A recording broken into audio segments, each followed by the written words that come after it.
Hey, come here. I know it's been a busy night, huh? It's really exciting. But we have to settle down. We can't wait for Santa Claus until you go to sleep, so maybe if I give you a little bedtime story, maybe it will help. Come here, just lay down in my lap. That's it. Here, just put your head on my chest, and I'll read you a little story about Christmas Eve.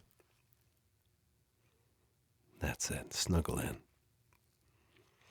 This story is called A Visit from St. Nicholas, or as it's more commonly known, 'Twas the Night Before Christmas.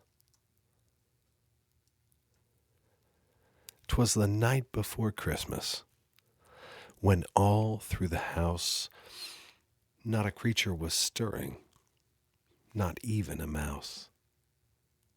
The stockings were hung by the chimney with care, in the hopes that St. Nicholas soon would be there. The children were nestled, all snug in their beds, while visions of sugar plums danced in their heads. And Mamma in her kerchief, and I in my cap, had just settled our brains for a long winter's nap. When out on the lawn there arose such a clatter, I sprang from my bed to see what was the matter. Away to the window I flew like a flash, tore open the shutters, and threw up the sash. The moon on the breast of the new fallen snow gave a luster of midday to objects below. When what to my wondering eyes did appear but a miniature sleigh and 8 tiny reindeer, with a little old driver, so lively and quick, I knew in a moment it must be Saint Nick. More rapid than eagles his coursers they came, and he whistled and shouted and called them by name. Now Dasher, now Dancer, now Prancer, and Vixen, on Comet, on Cupid, on Donder and Blitzen, to the top of the porch, to the top of the wall. Now dash away, dash away, dash away all. As leaves that before the wild hurricane fly, when they meet with an obstacle, mount to the sky, so up to the housetop the coursers they flew, with the sleigh full of toys, and St. Nicholas too. And then, in a twinkling, I heard on the roof the prancing and pawing of each little hoof. As I drew in my head and was turning around, down the chimney St. Nicholas came with a bound. He was dressed in all fur, from his head to his foot, and his clothes were all tarnished with ashes and soot, and a bundle of toys he had flung on his back, and he looked like a peddler just opening his pack.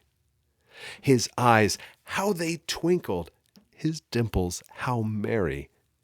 His cheeks were like roses, his nose like a cherry.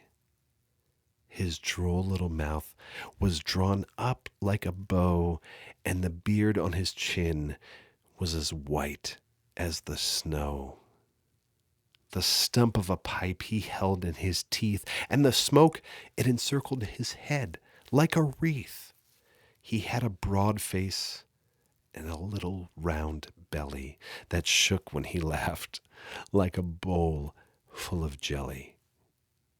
He was chubby and plump, a right jolly old elf, and I laughed when I saw him, in spite of myself. A wink of his eye and a twist of his head soon gave me to know I had nothing to dread. He spoke not a word, but went straight to his work and filled all the stockings, then turned with a jerk, and laying his finger aside of his nose, and giving a nod, up the chimney he rose. He sprang to his sleigh, to his team, gave a whistle, and away they all flew like the down of a thistle. But I heard him exclaim, ere he drove out of sight, "Merry Christmas to all, and to all a good night." And now it's time for you to go to sleep. Close your eyes so that Santa may come and you can wake up to the Christmas of your dreams.